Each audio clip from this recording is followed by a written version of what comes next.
So here we are in the South Island of New Zealand, and those of you who know New Zealand will recognise Banks Peninsula. And, sorry, this way. On the 4th of September 2010, as you can see, a fault line moved. Now this map is important to make sense of the rest of the presentation because you can see the city of Christchurch. You can see out to one side the town of Rolleston, which is where I live. You can see to the north the town of Kaiapoi, where Jason lives. And one of our other presenters lives towards the sea, but near the hills. Each of these were quite different experiences. So just a few photographs to get some sense of what happened. The September the 4th earthquake happened on a Saturday morning at about 4:35 a.m. and it was a 7.1. So a massive earthquake, in actual fact the same size as the earthquake in Haiti. However, given the infrastructural and building code differences and so on, the damage was nowhere near as great, but still enough to shake us quite literally out of our comfortable little lives. I just want to point you to the photograph in the middle, which was my then office. At that time, I didn't work for the University of Auckland, I worked for School Evaluation, and so that was our office. But you get a sense of crumpled railway lines, broken buildings, people leaving their homes and ending up in shelters. Sometimes people left their homes and ended up in shelters simply because they needed the company of other people rather than just the damage that may have been done to their home. The thing about the September earthquake was that actually no one died despite the size of the earthquake. And surprisingly by January we felt quite confident in sort of saying, wow, we faced the biggest challenge of our lives but we survived. We were no way prepared for the 22nd of February, when a smaller but more violent earthquake with a magnitude of 6.2, however, it had an upthrust of twice the force of gravity. It literally threw the buildings in the centre of the city up in the air a metre and then dropped them down. So you get a sense of why the city, already a little crumpled and shaken around the edges, ended up looking like this. And if you have a look at the photograph in the top left-hand corner, that's the building you saw earlier on, where my office was. So it was fixed after September and completely demolished in February. I wasn't in there, otherwise I wouldn't be here today. But it didn't end there. We're now up to the count of 14,000 aftershocks, and this one was on June the 13th. So the first one was the one that sort of woke us up. The second one was the one that shocked us, and with 186 people dying and thousands of people being injured. But in June, we talk about this one, the one that broke our spirits. We thought we cannot do this again, and yet we did. So you see the buildings that were already fragile, they hadn't fallen off the cliff or whatever, finally did. Liquefaction for the third time, people scraping it out of their homes and clearing their streets. Children being rescued from school. So today, I wish we'd known now how long we would have to go through this particular process. So there were 120,000 homes damaged. Some of them now have been removed, and you can see Crown-owned land clearance, simply bulldozed away and grass planted in their place, which is quite eerie when you go around those suburbs where you know there used to be houses, but there are no longer, or houses that are, as you can see, in state of disrepair that people vandalise. We have roads and bridges still being repaired, and in the centre the picture is of we still have people who are homeless, living in caravans and sheds, and in this case they were living in the local park under the slides and the playground equipment because they had nowhere else to go. But you can see they are starting to rebuild very slowly.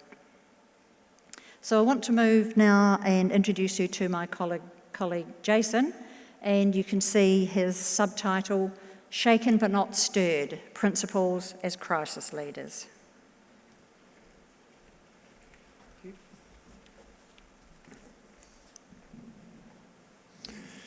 Tēnā koutou, haere mai, e te whare, tēnā koe, e te tangata whenua, tēnā koutou.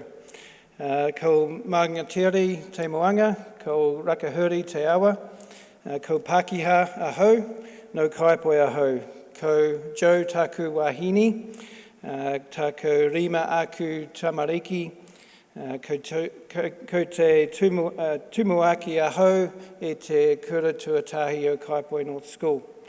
Ko Jason Miles tōku ingoa, tēnā koutou, tēnā koutou, tēnā koutou katoa. Hello and welcome. I thought I'd give you a taste of our Māori culture as a starter. You may have heard some Māori language before if you've followed the New Zealand All Blacks with their haka. I didn't think our haka would be the friendliest welcome here, but I thought it would be nice to introduce myself with that. And up there in translation, I welcomed you, I acknowledged the house that we're in, the meeting house, and then I introduced myself and where I'm from. So up there's Mount Grey, which is in Rangiora, and then the Ashley River, which are the mountain and the river that I mihi to. The Kaiapoi, you can see Banks Peninsula there.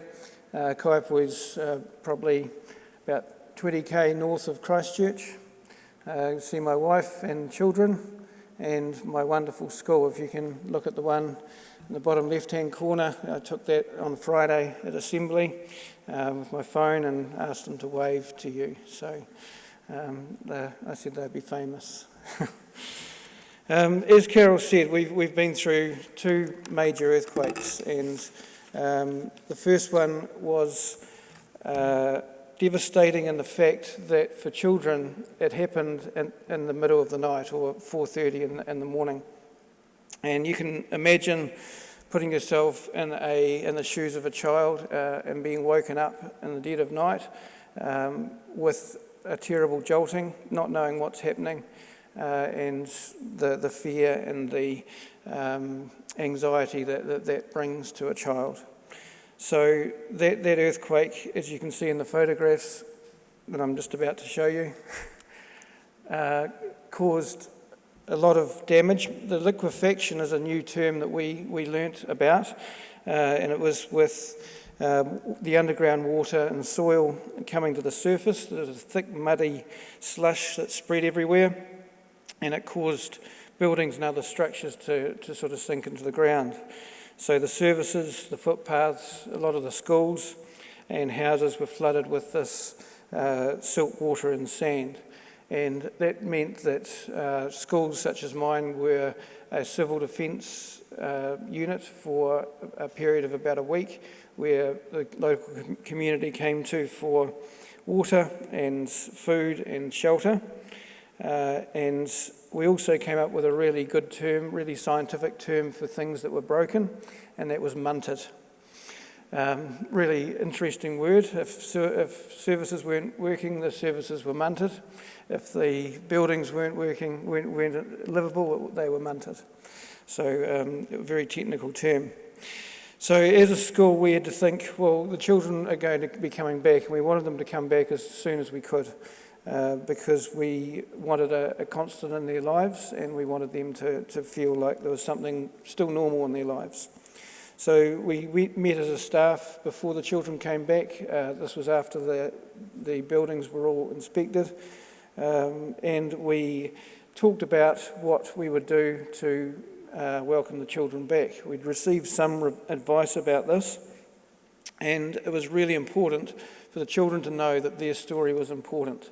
So what they went through and what they wanted to say about their experience in the earthquake was important, and everyone had that opportunity. Now, some children, when they came back, they wouldn't stop talking. Some couldn't start talking. So there was quite a continuum in the emotional, ride for those children. And whenever they wanted to talk, that was the most important thing in the school life at that time when they came back. The other important thing that we did was we reviewed our emergency plans, because we thought, right, this earthquake happened in the dead of night, but what happens if it occurs during the school day?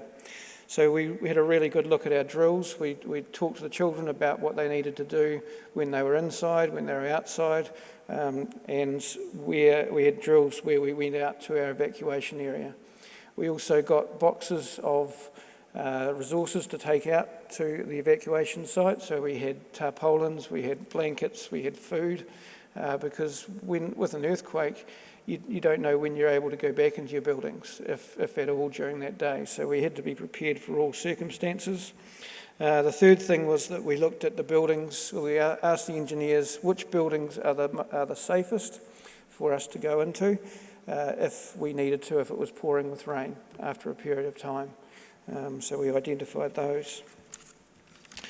Now, as Carol said, we thought we were going really well towards this, and then February 22nd happened, and this was an absolutely devastating event. The children were just finishing their lunch or running out to lunch when it hit, and we had 500 children in the school, and we were very, very pleased that we had done a lot of due diligence around the evacuation and what to do. The children didn't rush inside, they went straight out to the evacuation area. And the teachers were either with them in the class or they were in the staff room, so they also had to go out. They grabbed their paper rolls. We made sure that each teacher had a paper roll that they could take out to check out the children were all there. And it took about 12 minutes for us to know that everyone who should have been there was there safely. And 12 minutes seems like a long time, but we were pretty happy with that timing. So when the children were out there, we texted all the parents to let them know that the children were safe and to come and collect them.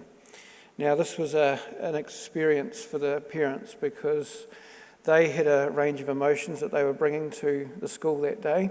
They had a lot of knowledge too that we didn't know at school about the extent of what had happened in Christchurch, because we were 20 minutes away and we felt huge jolts, but we didn't know the damage that had been caused.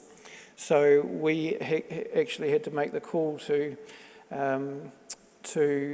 post some staff at the entranceways of our school to calm parents down before they came in, because there were 2 or 3 that got through the gaps, and when they arrived they were fairly hysterical, and we wanted to make sure that they didn't upset the children any further. So that was something that we had to do. We also, as the children went, we made sure that the staff that needed to go first, who had young families themselves, were able to leave. But we did have a number of children that weren't collected until 3 o'clock.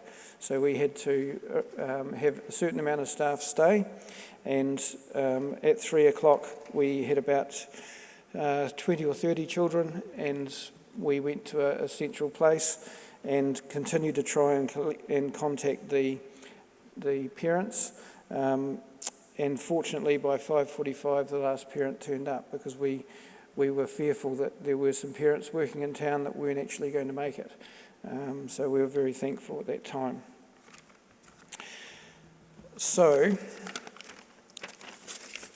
following that earthquake, we had a period of about a week where we were closed again, as staff and children were experiencing what was happening in their homes. So in that time we reviewed our buildings for safety, and again we had time with staff to prepare for welcoming back the children. The staff were absolutely amazing. Teachers had these big problems at home, but they were coming back to support the children, and it was, I can't say enough about the staff of my school and other schools around Christchurch, that the support they gave those children during that period. We also had some temporary enrolments. Even though our town was badly hit, we had some people from Christchurch move into homes in our area with that weren't as badly damaged as theirs, so they were with family and friends. And this was actually a really nice thing for our children, a nice distraction. We had about 40 children come in and temporarily enrol, and they could show out a hanui or care and love for those children, and it sort of gave them a bit of a distraction. They were helping them out. We had a further review of our emergency procedures, and we updated the contacts. Each of the parents, we encouraged them to put more than 3 or 4 contacts on the list of people that they could come and collect their children, so that if they were in town, working in town, or they couldn't get to school, they had a number of people that they trusted to collect. And the teachers knew if they were on the list and that child was happy to go with them, they could be collected by them instead of their parents. My final 3 slides are around summarising what we've done with our children post that time, and also advice for others to prepare for the unexpected.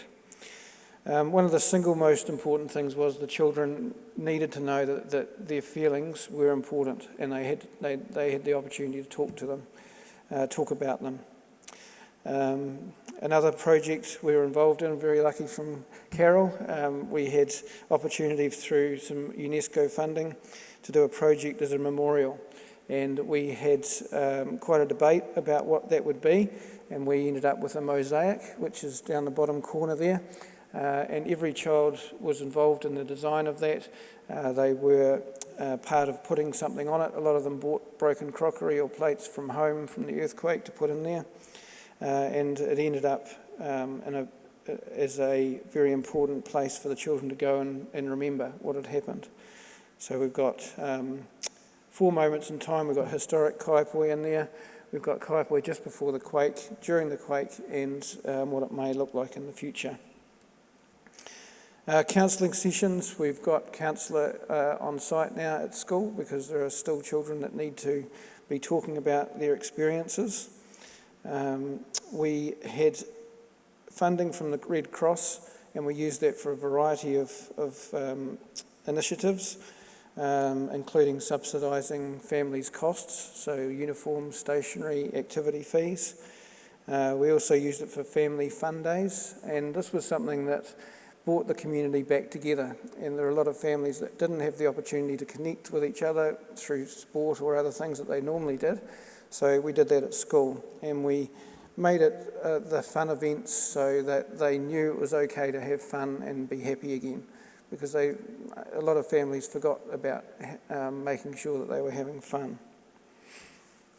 And a memorial tree as well, as you can see up there. Those smiley faces, aren't they good? Here we go. So leaders' role in this, I'm the leader of the school, but I've got a team of leaders as well. But the flexibility, the ability to shift focus. Our main role at school is 3 main roles, is to teach children, but also to keep them happy and safe. And the focus, I guess, went more towards the happy and safe for a period of time. It was important that the children knew that there was a constant at school. There were 6 hours in the day that they knew what was going to be happening, knew where they were going to be, and they were going to be with friends. Encouraging them the staff to share their stories. That was another really important aspect of it, that the children knew that the teachers had a life outside school as well. As you know, some children think that teachers sleep at school, but they had their own experiences with the earthquake. The national testing, don't we love national testing? We've got national standards in New Zealand.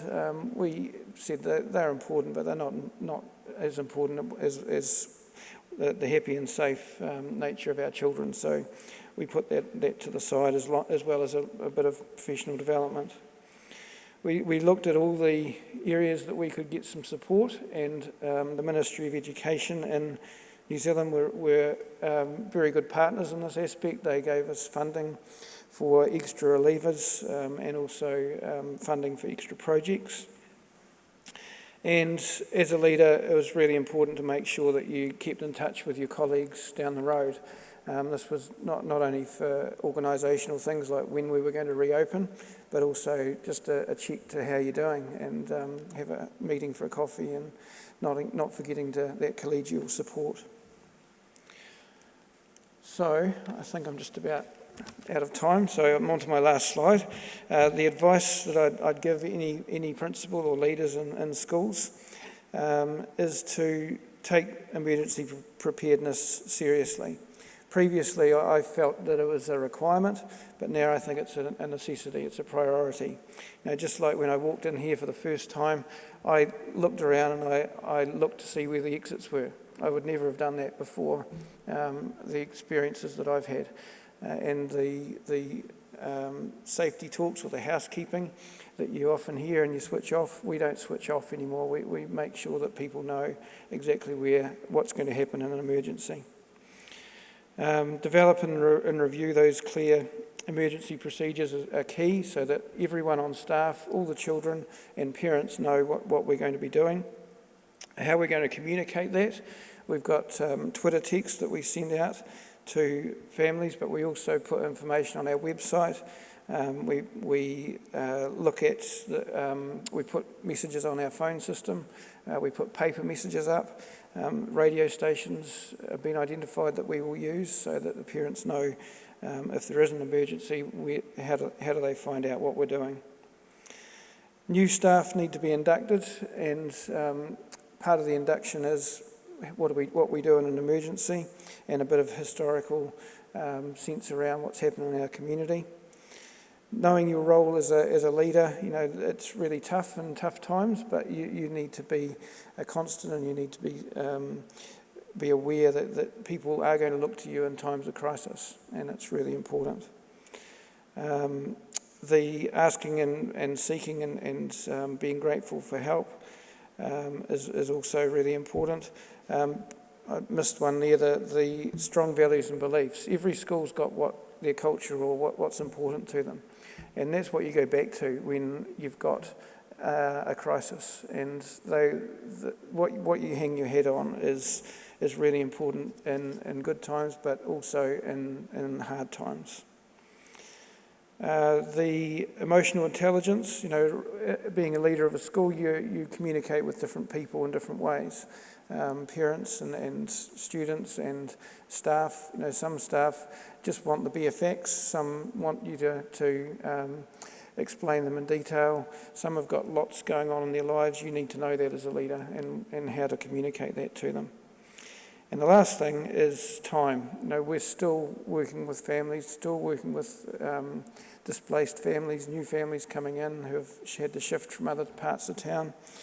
It's a long time to recover from a emergency like this, and you just keep checking in with everyone to make sure that they're still on track, but there's a lot of things to go in our journey as well. But part of that is 2015 at the top, very top, you can see that's all our 500 children and staff. Well, yeah, it was fun this year. But at the top you can see a subdivision happening in our town. That's rebuilding. Our town's rebuilding. We've got new facilities. Our children have been involved in opening those, and it's important for them to know that it's a positive journey ahead as well as what we've gone through. That's it for me. Thank you.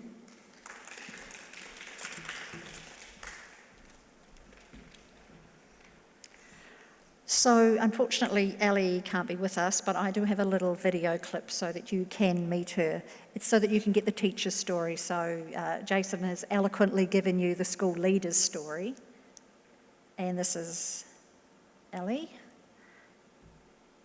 Ali McDonald. I'm a teacher at Beachlands School in Christchurch in New Zealand. And unfortunately, I'm not able to be there to present today. So Carol will present on my behalf.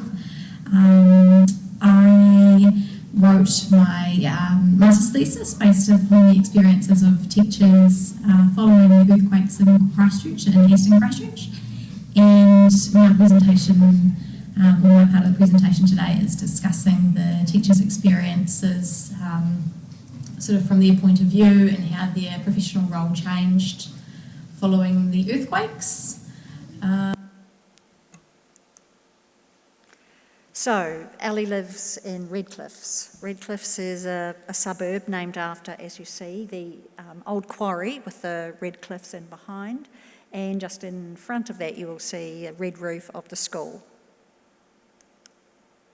So for her, the September earthquake was not quite as shocking as it was in Kaiapoi or out at Darfield and some of the other towns, and she said that it was a bit of a novelty factor. So it became a teachable moment. Let's learn about earthquakes and find out what's happening, but people in her part of the city didn't take it seriously. The students saw it as kind of a holiday. Some schools were closed for a week, others for up to 3 weeks before they were checked and opened again.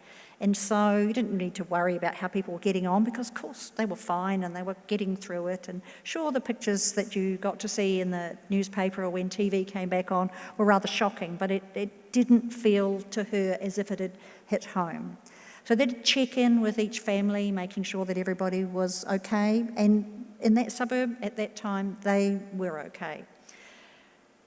They had to think about what to do when school reopened, and so they came back and sort of talked about, what's age appropriate and so on for children coming back who certainly felt the earthquake, and things may have fallen down on their homes, but let's take this seriously and think about what will we do if it happened again. And as Jason said, every school in Christchurch, whether they were damaged or not in that first earthquake, did take that quite seriously.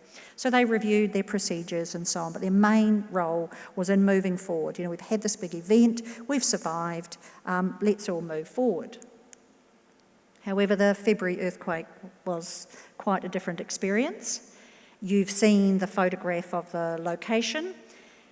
Between the sea and the cliff, and it was, as Jason said, 12:51, so lunchtime. Children were either in classrooms having lunch or they had already gone outside to play. And in the case of this school, the cliff, of course, fell down behind them, and so it covered the entire school in dust.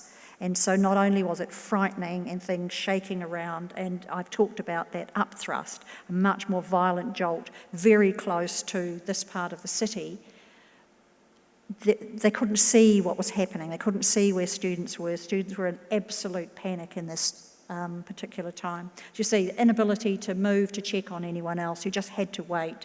And one of the other schools that I worked with, the teacher talked about being jolted so hard you stood up, and then the next jolt threw you down again, and the next one threw you up, and the next one threw you down. So in terms of trying to find children and calm them, it was really difficult.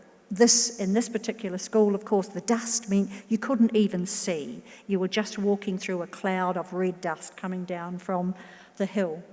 And what the children chose to do, even though they had done their earthquake drills were about going back inside and, going under your desk and doing what we call the turtle. But this was a new experience. So they actually ran across the playground out onto the main road, which was chaos, and one child was injured by a car, hit by a car. They were so desperate to get away from the school. So safety became a real issue. They had to try and find everybody, send people back into various parts of the school to see if there was anybody there. It was not as orderly as Jason's school. It was absolutely a chaotic experience. So this is a picture taken after the earthquakes, and you can see how much the hills have come down behind. It's all settled now, of course, but the noise, the dust and so on made it a really frightening experience. So their immediate response is, as I've mentioned, limited sight. You couldn't see much, limited sort of ability to hear what was going on, so it was hard to communicate with everybody and keep everybody sort of calm and get them in the right place. Now, of course, because they're by the sea, they have to worry about tsunami as well, and we do have regular tsunami drills with the suburbs that live by the sea, but of course the tsunami route was blocked. So here they were thinking, we've survived the earthquake, but what on earth are we going to do now in case there is a tsunami? So they had to put their heads together and find a way around that, because they couldn't use the track that would take them up around the side of the quarry. As well, of course, everything in their town was hugely damaged. So bridges were out, you couldn't get in to and from the city, roads were badly damaged, there were huge rockfalls on various roads around the area, so the town, as you see, was impassable. And so again, by the time parents arrived, they were completely freaked out, just crying, looking for their child.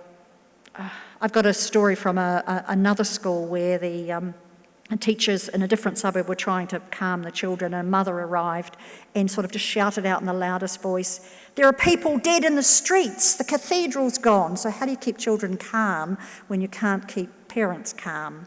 And so you can imagine what happens then. So in this school as well, parents were really worked up by the time they came.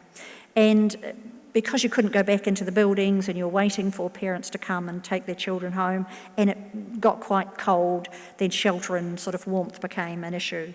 So this school, is along with Jason's school, there were teachers who were going, I have to get home, you know, I've got young children I need to pick up from the early childhood centre or whatever it was. And so principals had to make decisions about who you let go and who stayed.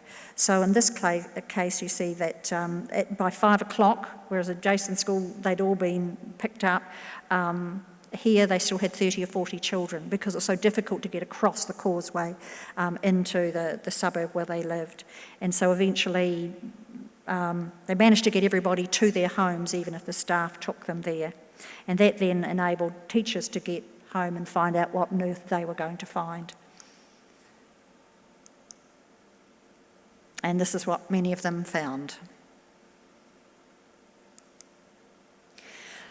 So Ali talks about it being uncharted territory. None of the preparation that happened in September could have prepared them for what they were going to find. So many unknowns, right across, whether it was their own homes, whether it was the damage to the school, where the children knew people who had died, and in this particular school, someone's grandfather died, someone's father was badly injured, so they were dealing with some of these problems as well. So cell phones weren't working, no water, no power, supermarket was completely damaged, everything fallen off the shelves and completely smashed. You couldn't get money, the ATMs and EFTPOS weren't working, and so it really sort of made them think about how do you cope in these sort of situations. But thinking of being a teacher, Ali notes there that it was a feeling of being isolated professionally and personally. It was like you lost your bearings. The school was no longer there. The people that you met every day and you communicated with and who, you know, being on your staff were your friends and so on, those relationships weren't available to provide you with support. And as it was hard to sort of make decisions and balance your home life with what should have been your professional life. But Ali certainly recognises her principle as well as providing that kind of strong leadership, trying to re-establish the communication, making sure staff were okay, trying to get messages out to families and say what they were going to do next. Now, their school was badly damaged, so they weren't able to open it again. You couldn't go in, so you couldn't get anything out. Anything you'd left behind, handbag, books, clothing, too bad, it all stayed there. It wasn't possible to go back in. And yet the Ministry of Education said you need to return to school, return to normality, children need routines, they need that's the way to get them through. So they had to go, well, what do we do now? We don't have a school, how do we do this? That's their school, closed.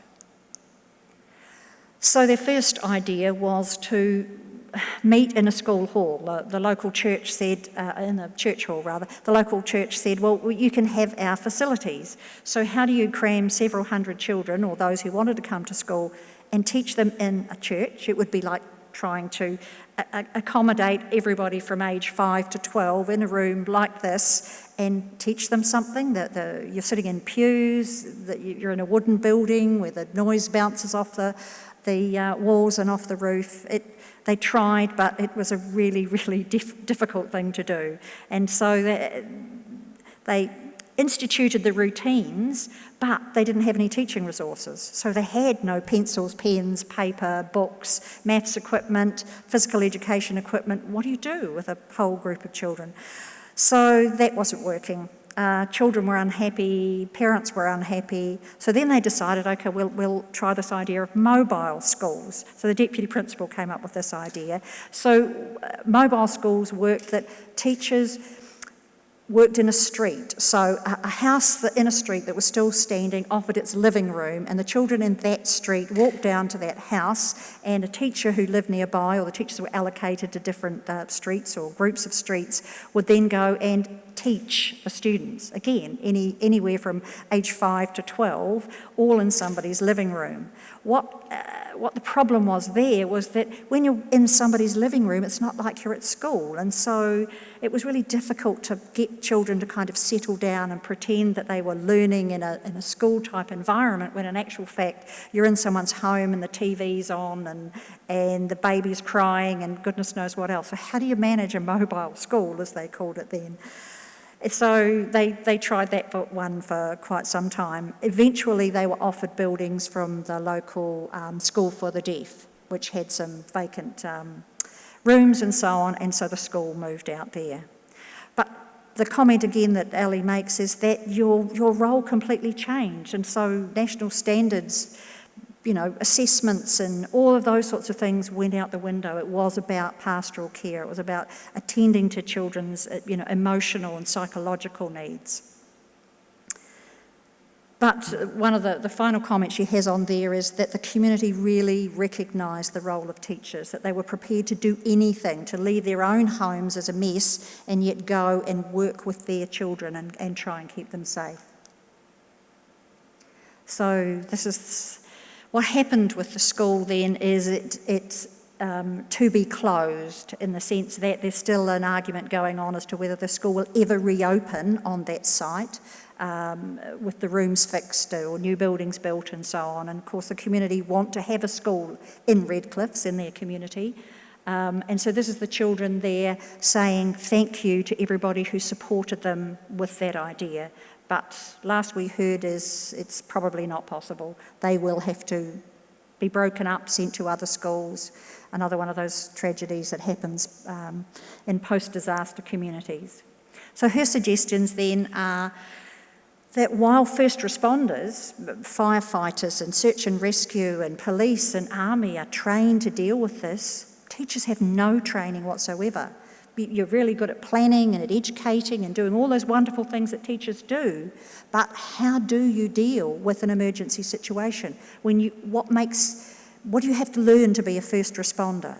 And her memory of, teacher education was no one ever mentioned these kinds of things. You might have done some first aid training, but that was as much as it ever was.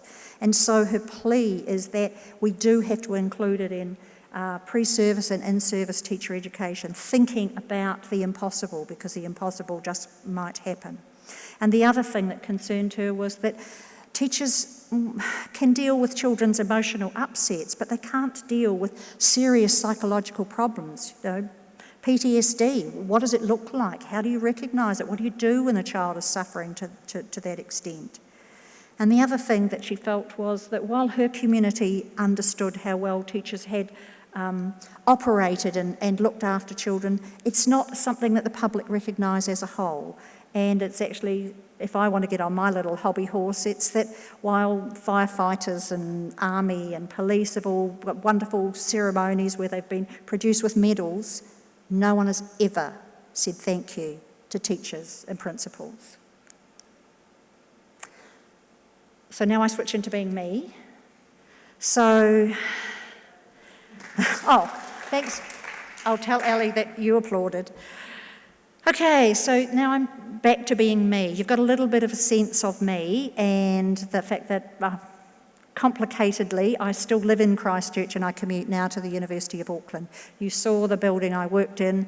18 people died in that building. Life was quite traumatic at the time. I was lucky enough that the University of Auckland invited me to apply for a position and I was successful. I still commute backwards and forwards, and so I have one foot in each camp, one foot in, the Christchurch world and one foot in the sort of normal world of a university and a city where people sort of go, aren't the earthquakes over, aren't you all fixed up yet? So in terms of being an academic and a researcher, I felt, how do I give back? You know, how do I use what I've got? You know, some people donate money and other people do all sorts of things. And I thought, well, this is what I can do. I'm a researcher. Maybe the thing that I can offer is to go back to those schools and say, how can I help you? Yeah, how can I be a facilitator? You tell me what you want. And so, I'll come to that. So luckily for me, UNESCO came to the party and gave me some starter money and got me started. So again, being an academic, I wanted to know what's out there about the role of schools in disaster response and recovery. And a lot of the literature is around children's emotional safety and psychological recovery. But it was interesting, you can see I've highlighted in red the child at risk or the citizen child. There was either the literature that sort of said, you know, children are vulnerable, adults must make decisions for them, and, you know, all the rights of the child. And that is true. We certainly know in some post-conflict situations that, you know, there are things like child soldiers and child trafficking, really traumatic things that can happen to children. But children are much more resilient than I think we think, and we need to capture that creativity, that resilience, and help them forge a way through what they have faced, and not make it all adult-based, adult-centric. So, in this particular project, as I say, I was able to get some money, and I just started with, I wanted to get a range of schools. So a school on the hills, a school outside in the Waimakariri district where Jason is, a school in the inner city, a school near the beach, and sort of just used all my networks from obviously being a Christchurch person, and got started on these. Although I'm a qualitative researcher, I had never realised what it's like when you actually let go and you give the power away to the people you're researching with. I thought I would kind of go in, you know, do interviews, do nice sort of neat analysis, thematic analysis, and present some sort of papers. But yeah, each of my schools chose to do something different. So the first school I approached, you'll see soon, I'll talk about these in a little bit more, wanted a book. And then the next school wanted a documentary, and then Jason's school wanted an artwork. So everything was quite different. Overall, I've got about 150 detailed interviews, but in the case of Jason's school, 500 children all did something around the mosaic. So while I have long interviews that I can deal with from teachers, parents, principals, family members, community members, the project involved a lot more people. So in terms of theorising what I did, I was trying to make sense of my role as the researcher and the engagement of students. So I've come up with a sort of continuum of engagement from starting on the left-hand side, research that's for children, and many people do, you know, well-meaning research that's going to make the lives of children better, both quantitative and mixed methods, and even some qualitative, but they don't actually ask children. It's for them, and it's well-meaning, and I don't want to put it down, but it's related to children, but you know, it's on the periphery. And then moving along, we get research that's on or about children. Children might be surveyed or interviewed, or can, you know, fill out some kind of inventory and so on. And it's focused on them, but it's still not within their world. And then moving along to the third category is research with children. What is it that you want to do? How might we do this? What are your ideas, and so on? Still perhaps adult-led, but engaging children in some of the decision-making. To the very far end, research by children, where they make the decisions and you simply run around as the helper. So I'm going to mention 4 schools now who were engaged in the last 3 of those categories. Now, when I'm using my research, I've changed the names because I don't want people reading my work and going, oh, that's Redcliffe School or Kaiapoi School or whatever school. So these are pseudonyms. You'll recognise Jason's school, I'm sure. But Hillview, Riverside, Beachlands and Forest Park. So I explained that they were in different locations. So Hillview, the thing that brought them together as a community was the death of a mother. So everyone talked about waiting for parents to come and pick up children, and in this case, a mother never came, ever. And it shattered that school. They could not believe that their nice, neat little community could be broken apart in the way that they were. So they were very protective of the children in that school. Riverside, small town outside of Christchurch, of course, that's Jason's school, but a third of the homes in that town were damaged. So again, irreparable damage to the idea of a community.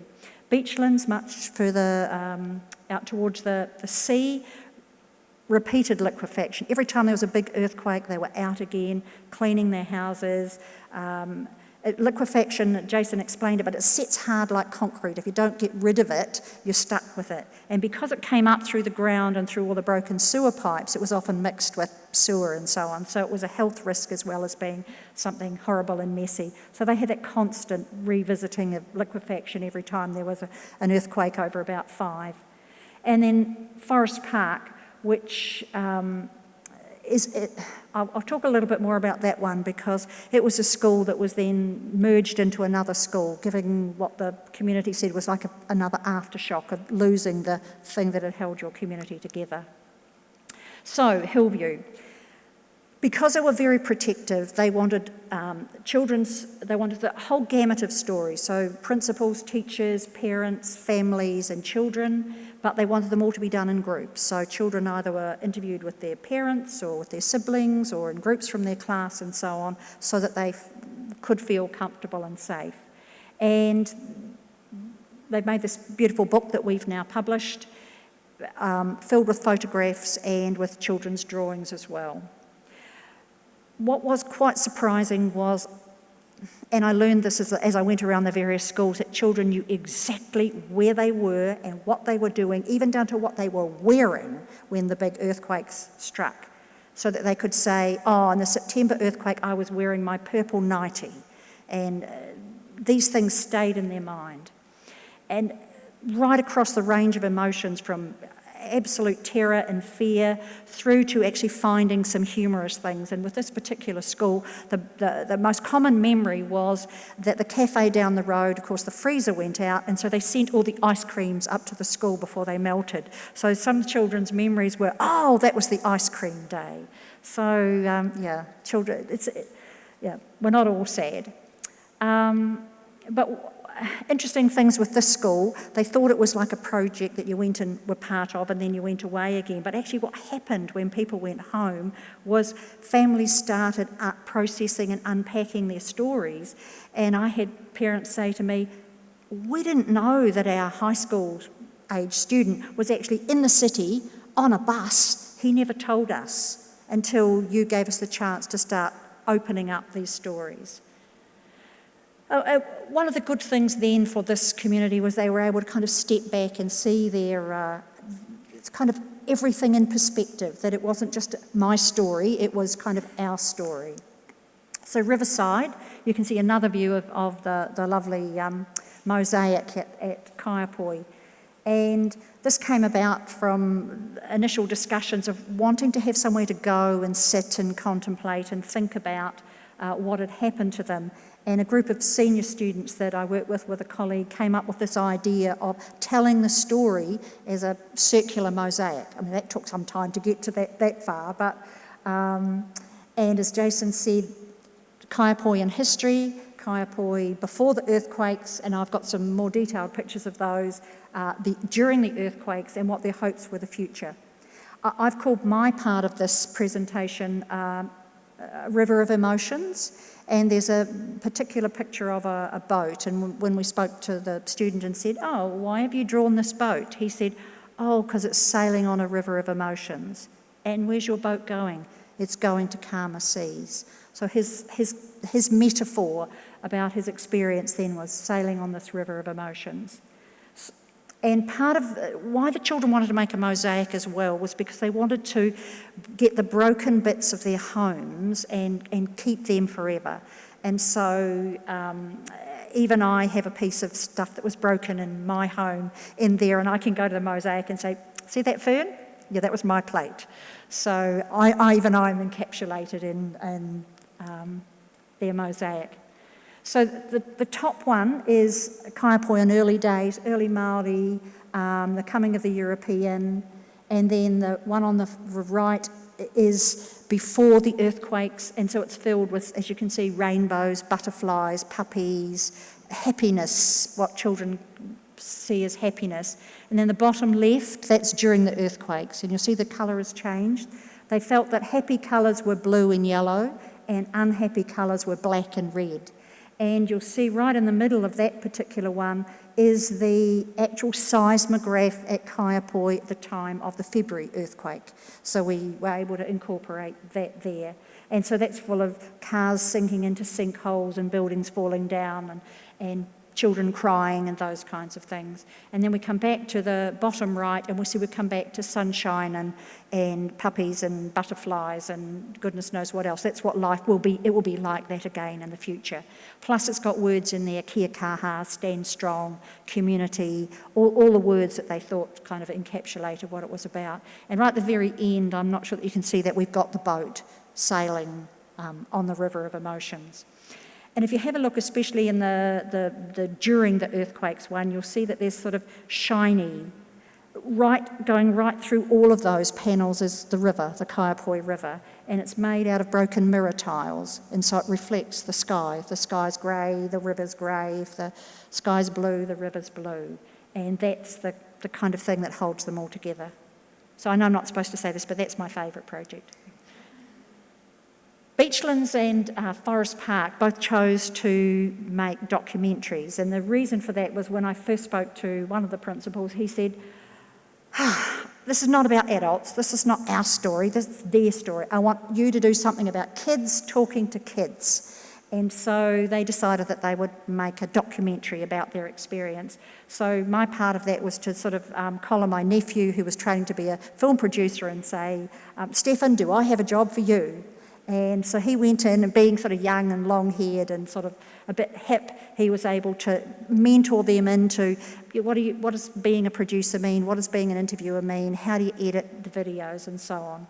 And so they took complete charge. They created the questions. The children that chose to be interviewed could pick whatever they wanted to do, which involved one child who'd actually been at the beach on the day on a school trip. They had to get in a car and drive down there and recreate his story of being on the Brighton Pier and so on. So they wanted this to be a real documentary about what had happened. And one of the really nice things about that particular project was that they really owned it.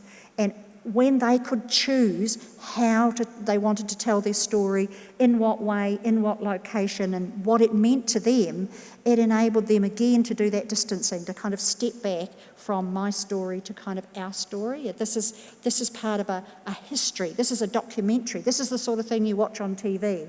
And so again, it enabled that emotional processing.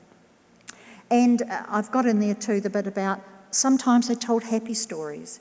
When children interviewed other children, then they felt that they weren't bound by the conventions of what an adult expects you to say, that, the earthquake was frightening and I was very sad. They would say, I was so happy because I thought my father would have died in the city, but he came home.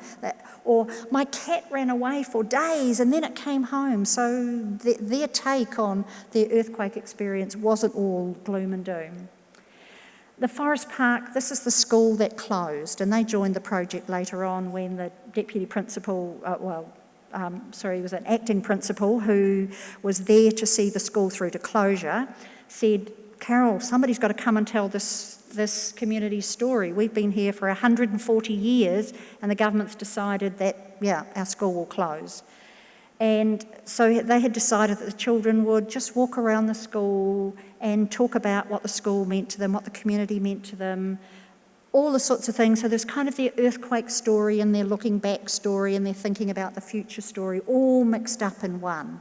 But it's a really beautiful story in the sense that they so resonated with the place and the history and and the way in which the school had got them through the earthquakes. And so now the closing of their school was like another earthquake, but they knew how to get through earthquakes, and so they'd be able to get through this one, and they would be able to create, wherever they went, a new school and a happy school and a good place to be. I was blown away by their resilience, actually. So, coming back to thinking about theorising this, and then the literature talks about how do you help children deal with trauma, and especially in disaster-related trauma, so community-sized trauma, then obviously one of the things is returning to normal routines, and schools did that really well. Another one, especially in terms of in homes, is distracting children from unhelpful rumination. So rather than them going over and over and over the events, you find ways that you approach the events somewhat more obliquely. And that was part of the role that we took, was sort of getting them to think about not oh dear, woe is me, but actually, well, what was this like for somebody else, and how will I remember the story, and what will I tell my grandchildren, or how will I explain it to somebody else, finding ways to kind of step back. And so that emotional processing and turning it into your personal history and something bigger than yourself was really important. I often heard people say, oh no, we're so over the earthquake. And every time I heard that, I knew actually they didn't mean that. They just meant that they'd moved from the stage that they were at and they'd moved to another stage. So either the sort of shock or the disassociation that Jason mentioned, not being able to stop talking or to not talk at all, they just moved slowly from stage to stage to stage until they reached some sense of acceptance.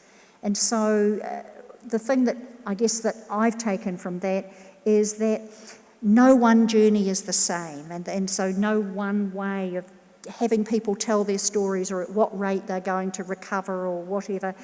It's all about finding ways that when they're ready and when they're confident, that they can just take that little step back and turn that story from a personal narrative into a wider narrative. So that's me, and now it's over to Jennifer.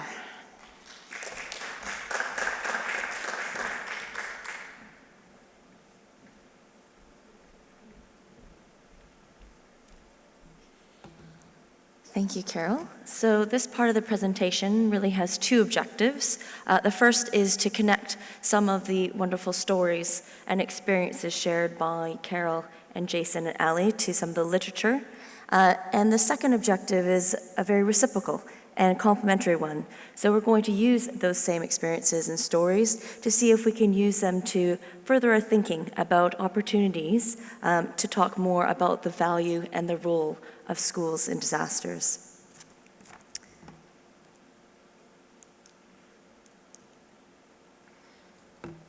So the first thing that I noticed when I first started reading the literature about disaster risk reduction was that there's multiple definitions of the actual term. So most of the studies that were reviewed as part of this literature review had a common definition which revolved around reducing the risks through systematic efforts to manage different factors of disasters, primarily focusing on three areas: through prevention, mitigation of risk, and also preparedness. And we've heard some of these things being discussed, especially through Jason's presentation as a principal and through planning. Another thing that comes through very strongly in the literature is this notion of shoulds, what we should be doing. So if we return to Carol's idea of theorizing, much of what we're reading here would fall sort of on the left-hand side of her continuum, which is about people from various different organizations, international ones, some religious ones, government organizations, that talk about researching on and about children. So typically in disaster risk reduction literature, we're focusing on events and the related reports and discussions that happen after a particular emergency. And when we relate this to schools, it tends to focus on school preparedness. So making plans, making sure you have paper rolls, making sure you have contact addresses and information, and also response and recovery. Key topics of schools tend to focus on, again, preparedness. And I think the other big thing that's coming out quite strongly is that the role of school is really about knowledge. and knowledge dissemination. So how do we educate young people as well as all the school staffs, so teachers, support staff, and principals about these events and what they should be doing in those particular situations. In addition to that, you'd often find many what I would call checklists. So we should be doing this with bullet points, which are helpful places to start. And what we're sort of thinking through that, though, is if we look at these ideas, one thing to keep in mind is that they tend to come about after a particular emergency. So they tend to be, again, focused on one specific event. So for school leaders and teachers, just to keep in mind that there may be a particular international focus, and although there's checklists, that there may be some need to just revise this for your particular school as well. Critical questions, so again, it's that context, but also just the perspective. The literature focuses on checklists, but also it's a range of activities, school activities, and also home activities. So communication from the school, outside of those school boundaries, to parents is important to note as well. One other critical question that I would have is that many of these checklists often focus on plans, so classroom plans with particular resources in mind. So how do we incorporate and be more inclusive for children with disabilities and other schools that may not have the resources? Because of course we've heard that in these disasters, sometimes it takes a very long time to rebuild, and some of these resources like pens and papers and books actually aren't available immediately thereafter. So moving from should, another thing that we've noticed is that there's quite a few absent voices within the literature, particularly of the people who work in schools. So the voices of teachers, school leaders like Jason as principals, parents. We've heard a lot about the parents' role, parents needing that knowledge, needing that understanding and that safety that their child is okay, and also the wider school community, as we noted in many of the experiences that the whole community was affected. And I think a fairly strong, yet not explicitly stated in the prior parts of the presentation, is the actual naming of outside of what teachers traditionally do through teaching. And that's the very critical role of the pastoral care element. In Jason's presentation, he had a bullet point, he talked about signing up to be a principal. Well, that actually means taking care of 500 plus students. It's staying with those children on the field. It's that deputy principal who at 10 o'clock stayed with that child at Ellie's school and then dropped them off at home. It's all the things outside the 9 to 3 job that of course much of the public often like to think of that we do as teachers. So again, acknowledging that long-term care as well. And the value of teachers. Teachers as people who know the children quite intimately. They also know the parents. They tend to be, people who are well known within their community. So that familiarity really gives a certain sort of value to the people who are involved in that recovery as teachers and leaders. And again, wearing other different hats, looking after physical needs, organizing other things, like Ali talked about things like just organizing clothing, taking children home, and of course, as we've heard, supporting each other as colleagues. So teachers not just supporting their students, but talking to each other, talking to their leadership. How do we take care of our school community as well? So where could we go? Well, one possibility would be to focus on schools, not just as schools, but as community hubs. And we've sort of seen this through Ali's discussion of once the physical building was gone, there was simply no place. So they mentioned those mobile schools in people's living rooms, and also the church that so kindly offered their space. So again, sort of reconceptualizing, what is the school? Well, actually, it has a very pivotal role in the community, as we've heard in disasters. Communication, okay? So the immediate knowledge about the safety of the children and emergency planning. So it's a knowledge hub as well as being a community hub. It often, in different situations, focused as or became somewhat of a relief center, providing a safe place, resources, food. Jason mentioned that they have little boxes now that they bring out with, some warm things as well as a bit of food. So again, different roles outside of traditional schooling. And again, teacher agency. I think this is one of the things that I took away from what Ali said, is that actually it comes down to the spirit of the teachers and their dedication to go outside of their role as a teacher, standing at the front of a classroom, to say actually it's about caring and going beyond that to becoming many things, including a mentor and a colleague to others. And the last thing I put is this, again, the school versus schooling. So what exactly do we mean in disaster situations? And in the Christchurch earthquake example, again, it's about the individuals and the power of individuals to really make a difference in that child's life in a very difficult and challenging time. So networking, I guess, would be another one. Looking forward, we've heard quite a lot about rebuilding. And as Carol mentioned, one of the things that we find quite interesting is some people around the country say, well, gosh, it's been several years now, 4 or 5 years, come on, let's go, move forward. And I think one big take-home message would be extending those time frames of that planning, 6 months, 12 months, 24 months, and beyond. What does it look like to go into recovery? And what would be a realistic picture of what it would look like at those times? And consequently, what would you need to do and plan to make that a reality? And again, involvement of teachers and educators at that disaster risk reduction planning table. We note that the Ministry of Education, as Carol mentioned, said, okay, it's time to get back to school now. The earthquake is over. Wouldn't it be lovely if we had more input from people who are on the ground, who are those familiar faces, who are, as Ali mentioned, first responders. And like Carol mentioned, firefighters, policemen, the Army got a lot of attention. What we've sort of learned here is that really the unsung heroes that may not have been recognized as much were the teachers and the principals and the school leaders. We know in some of the literature as well that there's quite a few calls for ensuring that different stakeholders and different government agencies and the private sector come together to make these investments and decisions. And again, we note the absence of teachers. So hopefully, some of these experiences and sharing these stories might be able to encourage some of these absent voices to be included at those different levels, so local and national levels as well. Where else can we go? Thinking differently.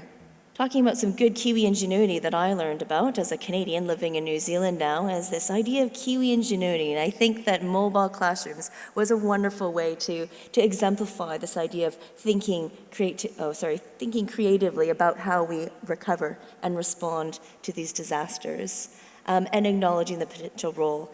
And even looking beyond this idea of what we know in education to other ideas through disaster risk reduction, and even outside ones. So one of the ones I just thought of was that we had a whole bunch of different ideas about pop-up and mobile restaurants.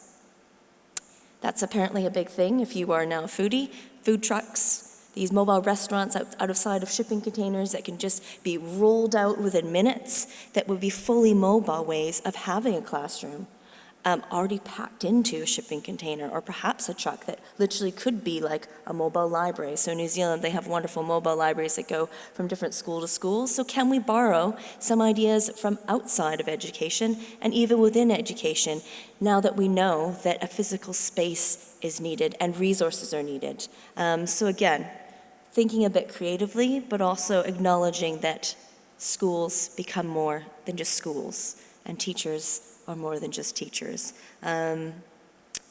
So yes, we would welcome any of your creative thoughts and ideas on how to add to this idea about thinking creatively, and maybe coming up with your own little bit of Kiwi ingenuity of how to deal with disasters and disaster risk reduction. So I think I'm going to hand it over to Carol just to wrap it up. And then, of course, we'd love to hear from you.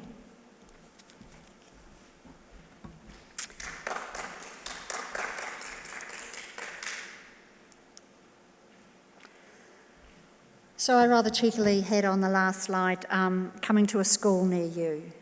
One of the things that I did when I was sort of trying to find out what was going on in the rest of the world was I looked at what's happening in the UK. I mean, recently you had quite devastating floods and schools were evacuated, but I couldn't find any research at all. It's as if it doesn't exist. So, whereas if I look up Japan or Hurricane Katrina or whatever, there's been ongoing research about the role of schools in disaster response and recovery. But I may be proved wrong, but I can't find anything about that here in the UK. So coming to a school near you one day, sometime soon, will be something. It will be perhaps a natural disaster. It may be a technological disaster. It may be a factory closing that causes a population shift. It may be a school shooting. I mean, these are happening, as we know, in the US. There's so many things. If every community has schools, then schools are certainly at the forefront of dealing with the aftermath of these things. So the lesson that we learned in quiet, complacent little Christchurch on the other side of the world is that disasters can happen anywhere at any time. They're not things that happen to developing countries with unpronounceable names where you see it on the news and you go, tut tut, how sad. They actually are much closer to home than you think. And we do have information coming through that with global warming, of course, we've got rising in sea levels. I was recently in Fiji where they're relocating 80 villages from the seafront to further up the mountainsides and so on because they're all at risk of global warming. This is going to change communities in ways that we haven't thought of. Technological developments, we only need to look at the Fukushima nuclear meltdown in Japan. Unresolved conflict. We're seeing our TV screens at the moment are full of what's happening with refugees fleeing Syria. There's a whole range of things that are happening, and I can't help but put in a little statement there about, and a focus on economic outcomes rather than social outcomes is leading to sort of the breakdown in communities, and schools often bear the brunt of that. So society has this mostly unacknowledged and untapped source of community cohesion, resilience and recovery just down the road in their local schools.